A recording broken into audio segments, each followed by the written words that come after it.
Welcome to this introduction to narrative medicine. I'm Dr. Tony Arricchetti, and I'm going to be accompanied in this journey with you by my colleague, Ginny Durda. The goal of this presentation is to explain what narrative medicine is, how does it work, and how you'll be asked to participate in our narrative medicine workshops. First, what is a narrative? It's a story, a spoken or written account of connected events.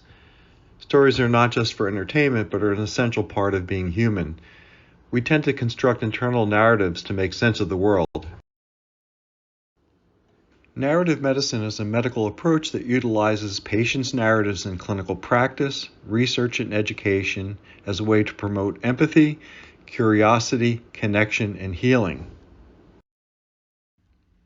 Traditionally, medical students learn to describe a patient's medical problem in a narrative containing biomedical data. Often this narrative excludes a very different narrative, that is, how the patient would describe their illness and experience with the condition they have.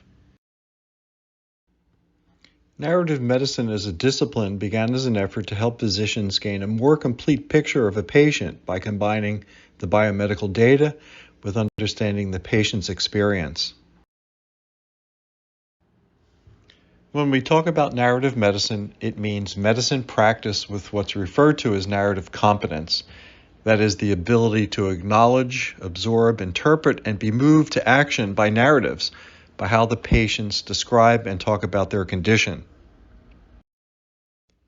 In our workshops, we'll work with a variety of art forms, but more commonly we'll use written texts.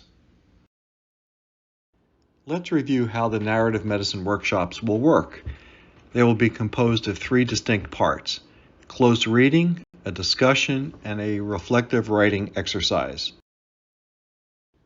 Typically, we read a text out loud twice, once to get a general idea of the piece and a second time to pay closer attention to the details.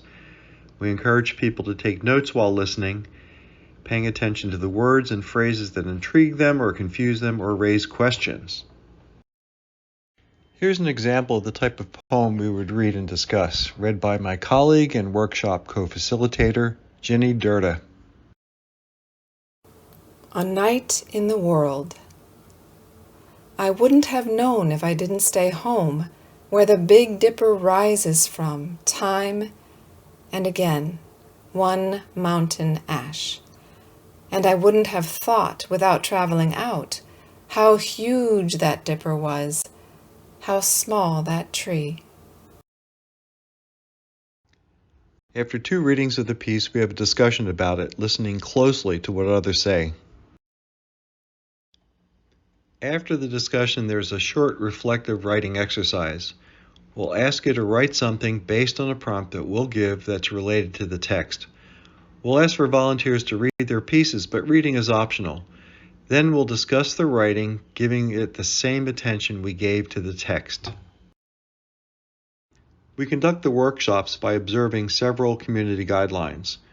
The first is creating a psychologically safe space. We ask that whatever gets said in our meetings is kept strictly confidential. Next, we approach all the work we'll discuss with humility and an open mind. We are not literary experts, and this is not a class in art appreciation. We work together to figure out what the text means to us. Finally, one of the things we like to say in narrative medicine is that the workshops may feel therapeutic, but they are not group therapy sessions. As facilitators, we are not here to offer advice, direction, or counseling. We respond to the text as text, attending to the craft of the language rather than probing each other for personal information. Through narrative medicine, with its focus on the human condition as represented through the arts, healthcare providers can gain a deeper understanding of the thoughts and emotions that have influenced their patients' health.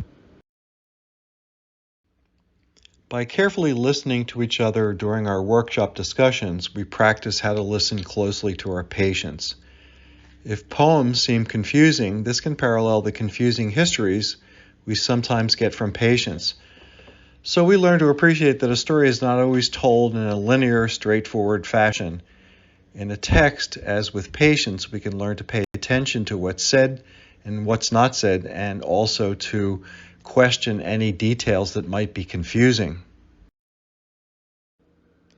And finally, through narrative medicine, we learn to collaborate with each other as we try to figure out what the meaning of a text is and arrive at a group consensus. Thank you for listening, and we look forward to working with you soon.